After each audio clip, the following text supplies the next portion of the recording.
Hi there, John Wilkinson here on the History Made Easier channel.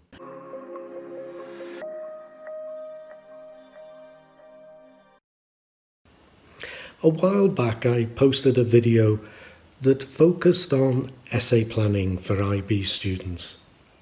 I have a crusade for essay plans. I think they're the pathway to top marks. Well, I also have a little thing going on about introductions, because I think introductions can have marks in them if you practice writing introductions. And practicing these things, they're only 5-minute exercises. You can do them when you're just fed up with a bit of physics or maths or something like that. So I'm going to give you 2 introductions to 2 different questions, one from paper 2 and one from paper 3. And we'll see what you think of them. So here's the first question. And what I want you to notice in my introduction is how I focus on the question, how I show that I understand the question, and how I sneak in a little bit of extra knowledge.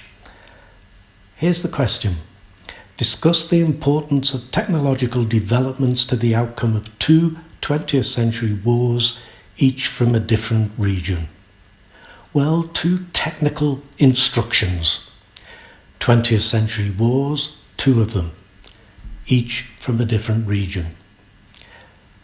Make sure you cover that.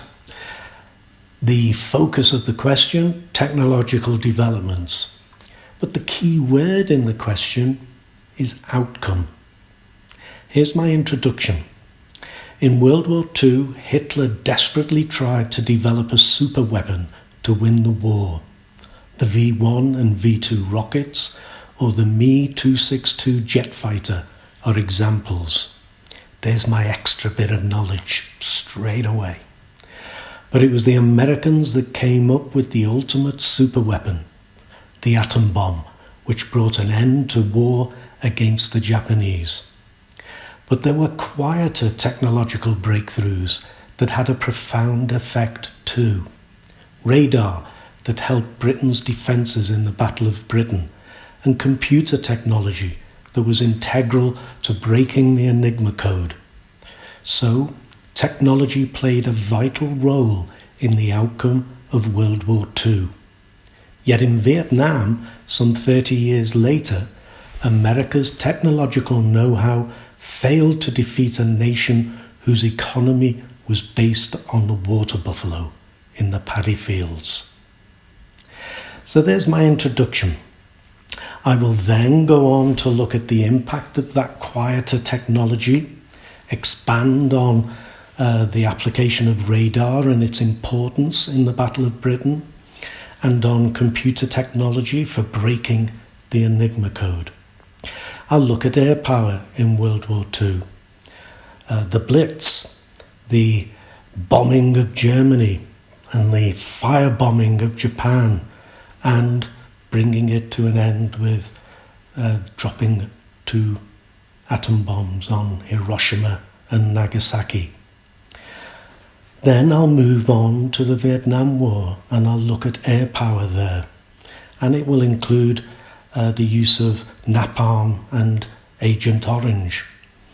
And I'll look at the commitment of the Viet Cong and how that proved more powerful than all the technological might that America could bring to bear.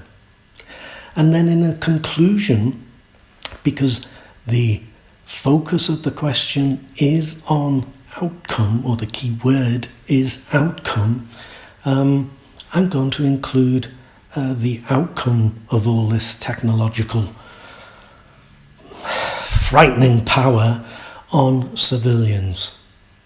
And so I'm covering outcome in the sense of how the war was won and lost, and outcome on the impact on the most important thing in history, people. So that's your first question. Your second question, and here for the introduction I want you to see how I'm using context in my introduction. Here's the question. Discuss the factors that led to the defeat of Germany and other Central Powers in the First World War. Here's my intro. The seeds of Germany's defeat in World War I lay in the context of the war, and the seeds of the defeat of the other Central Powers lay in Germany's defeat. Germany, at the centre of Europe, found itself surrounded by hostile powers, notably Russia, France and Britain. This meant it faced a two-front war against major powers. Hence the Schlieffen Plan, an attempt to win the war without having to fight on two fronts. But this necessitated invading Belgium, which brought Britain into the war. That meant, as well as fighting on land, it faced the British Royal Navy too. And the Royal Navy successfully blockaded Germany, whilst Germany's attempts to blockade Britain only led to America entering the war. So I've tied together the context of the war with the outcome. And in a sense, I've written my essay plan in my introduction. Now I'll go on to write a paragraph on the failure of the Schlieffen Plan, the only chance Germany had really of winning the war. I'll have a paragraph on it developing into a war of attrition. That then made the war at sea so important. And I'll have a paragraph on how America's entry into the war, a result of the war at sea, proved to be the deciding factor. My conclusion, I'm going to add a bit more here in the conclusion, that Germany lost the will and the ability to fight because of the impact of the blockade on its people at home and on American entry into the war. So it all ties in very neatly. So I hope you can see that with a little bit of thought, introductions can be purposeful. I've given you an introduction that sneaked in a few extra points that wouldn't be included in my essay, but shows that I'm really on top of my subject. An introduction that is focused, an introduction that is aware of the full dimensions of the question. And I've given you an introduction that is really a context introduction that sets the scene and yet again is focused.